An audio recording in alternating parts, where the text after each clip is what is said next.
Jess Phillips.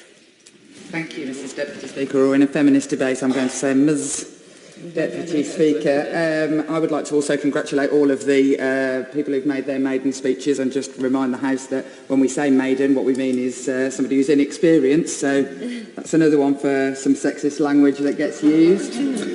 I wonder if Ms Deputy Speaker has read Caitlin Moran's book, How to Be a Woman. Yeah. In this book, she compels people to stand on their chairs and shout, "I am a feminist." Perhaps if the motion today carries, the Speaker would allow us the indulgence of standing on these green benches all together to shout those very words. If it passes from all across the House, we would have done something really feminist. I proudly say that I am a feminist, and a bit of feminist marauding in this chamber would be a very welcome relief from some of the groaning that we normally get. Taking the title of Miss Moran's book, How to Be a Woman, it seems that the answer before us today is very simple, and that is to get paid less. In my constituency, for every pound a man earns, a woman earns 83 pence. This is not always because women are simply being paid less for the same job, although that is obviously a feature. It is because we simply value the work that women do less. I went to university and I have, in fact, 2 degrees, and after leaving university, I had the misfortune of, having 2 children, who are both sons, incidentally. I don't have the daughter bell to ring. And I went back to work quite quickly, thanks to the tax credits that I received, to enable me to do that. And I, for the first 7 years of my career, earned less than my husband, who, I'm sure he won't mind me saying this, I'm not sure he even has a GCSE, because the work that he did was man's work. He's a lift engineer. It was man's work, considered to be man's work, and after all, I was just working in a charity helping victims of domestic and sexual violence. So, the value is there for you to see. Birmingham, like so many local authorities across the country, have paid the price for the lack of equal pay in exceptionally costly and, I'm afraid to say, bankrupting settlements with care workers, social workers, cleaners and dinner ladies paid less than binmen. Because after all, why should we value those who look after our elderly relatives and feed our children?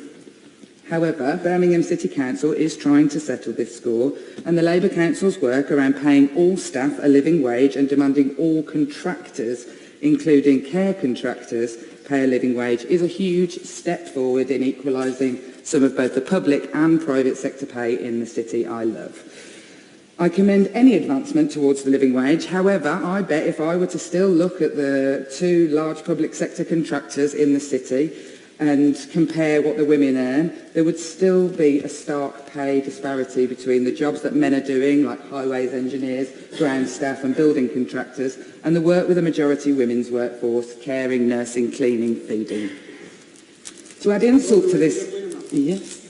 I thank the Honourable Lady for giving me that point, but it was surely systemic discrimination that in supposedly male-dominated workplaces they were paid bonus, whereas the cleaning, catering staff, etc.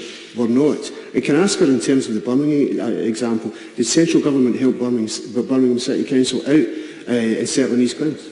To the best of my knowledge, the answer is no. I believe what we're doing in Birmingham is selling the family silver and things like the NEC and, to settle the equal pay claim. I'm not going to sit in criticism of the fact that they have to do that. Birmingham City Council should have paid the women more from the beginning of time, but you're absolutely right when you talk about overtime. There is certainly my husband, the reason he earned so much more than me is because the overtime that he did was paid, whereas mine was just part of my job.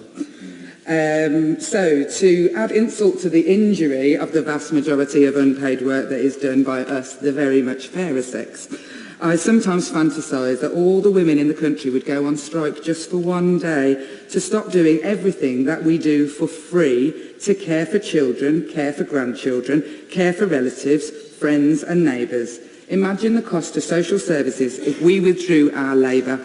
Perhaps women's jobs are paid so poorly because we forgot the bit of the business model that says you will devalue it if you give it away for free.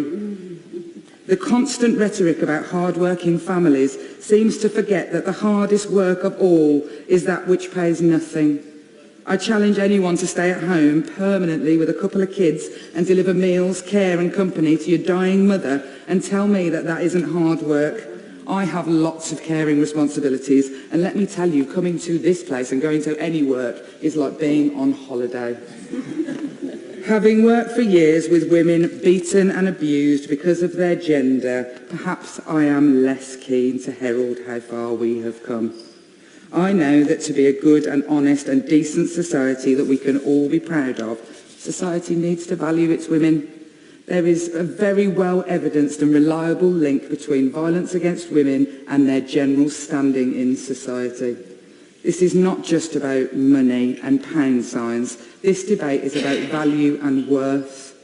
We have a chance to do something good here today, to push companies and the country to place equal value on the work of half of the population. We have a chance to show our mothers, our wives, our daughters, our constituents that they matter and their rights matter. And if we do this today, I will gladly stand on these chairs or the chairs in the bar later with any member from any party and declare in unison that we are feminists. And should it not pass, I can't afford it, I shall know, like so many before me, that I shouldn't have bothered to speak up, because after all, I'm just a girl.